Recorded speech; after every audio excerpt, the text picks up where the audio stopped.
మంగళగిరి నగరవాసులకు మరి ముఖ్యంగా విద్యార్థి లోకానికి విజ్ఞానపరంగా ఎంతగానో ఉపయోగపడేటువంటి మంగళగిరి నియోజకవర్గంలోనే మొట్టమొదటి ఏసీ డిజిటల్ లైబ్రరీ ప్రారంభోత్సవం ఒకవైపు, ఇక బైపాస్ రోడ్ సమీపంలోని కొండపనేని టౌన్షిప్లో ఆ ప్రాంత కాలనీవాసులకు ఆరోగ్యాన్ని ఆహ్లాదం కలిగించేటువంటి అతిపెద్ద పార్కు ప్రారంభోత్సవ కార్యక్రమంలో మంత్రి నారా లోకేష్ గారు ఈరోజు బిజీగా గడిపారు.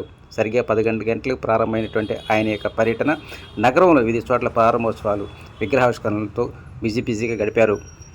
ఇక మంగళగిరి ప్రాంతంలోనే కాదు, ఈ రాజధాని ప్రాంతంలోని మొట్టమొదటి ఏసీ డిజిటల్ లైబ్రరీ ప్రారంభోత్సవం చేశారు. దాదాపు 1.72 అంటే 1,72,00,000 రూపాయల వ్యయంతో మంగళగిరి ప్రాంతంలో విద్యార్థి లోకానికి అన్ని వర్గాల ప్రజానికానికి ఎంతగానో ఉపయోగపడే లైబ్రరీని ప్రారంభోత్సవం చేశారు. రానున్న కాలంలో కాంపిటీషన్ ఎగ్జామ్స్ కట్టేటటువంటి ఎవరైనా సరే నిరుద్యోగ యువకులు మాత్రం ఈ లైబ్రరీ ఈ రోజు నుంచి అందుబాటులోకి రానున్నది. అదేవిధంగా ఆత్మకూరు గ్రామ పరిధిలో ఎన్టీఆర్, అదేవిధంగా డాక్టర్ ఎంఎస్ఎస్ కోటేశ్వరరావు గారి విగ్రహ ఆవిష్కరణ కార్యక్రమంలో పాల్గొన్నారు. ఇక కొండపనేని టౌన్షిప్ అనేటువంటిది బైపాస్ రోడ్ సమీపంలో ఉంది. ఈ కాలనీలో దాదాపు 1500 మంది ప్రజానికులు నివాసం ఉంటున్నారు. వారందరూ ఎంతకాలంగా ఎదురు చూస్తున్నటువంటి వారు దూరం వెళ్లకుండానే వారి యొక్క చెంతనే ఎంతో హంగులతో చిల్డ్రన్ పార్కు, అదేవిధంగా వాకింగ్ ట్రాక్ అన్ని హంగులతో ఈ యొక్క పార్క్ నిర్మాణ పనులు చేపట్టారు.